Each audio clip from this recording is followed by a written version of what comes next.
Well, here's a little update on my truck here. I built my front bumper. I used a piece of 8-inch wide, 3/8 thick flat bar. I trimmed the bottom piece off there. And I have it bolted to the frame right here. And the way that I got the mount is I weld it here on the bumper, and then I measure from here to out here, so it sticks out of the frame a little ways. Did the same thing over there, and I put these on the front, and a 2-inch receiver hitch, and I put this expanded metal on the front, and this is I believe this is 1.5 inches. I believe this is 1.5 inches square tubing. So I used this for my uprights all the way across, back down, and then I used some smaller pieces here and there for the expanded metal, and you can see that sticks out a little bit between here and the front of the truck. So I did that for a reason, and I use that same plate that I made my bumper, or the mounts for my bumper. I used them as a end caps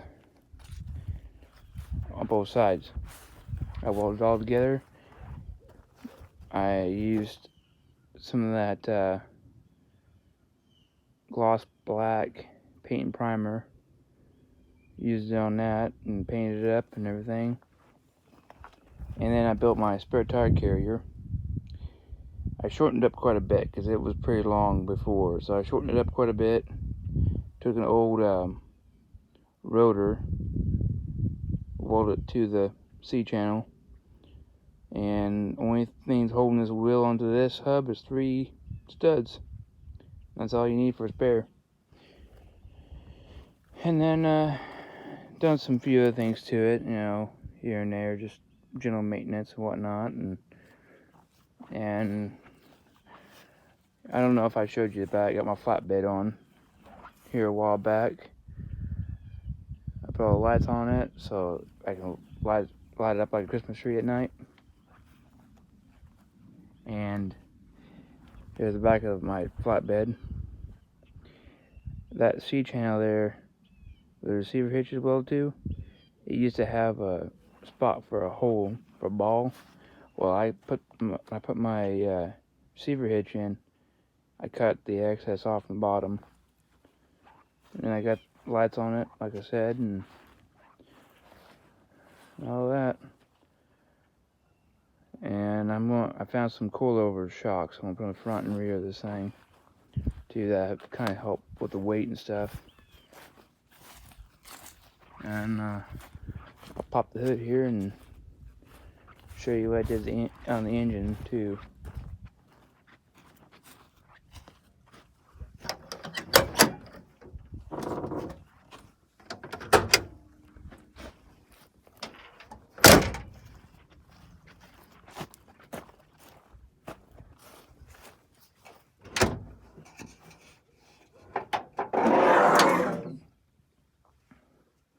And yes, I'm running dual batteries for this truck for more cranking amps.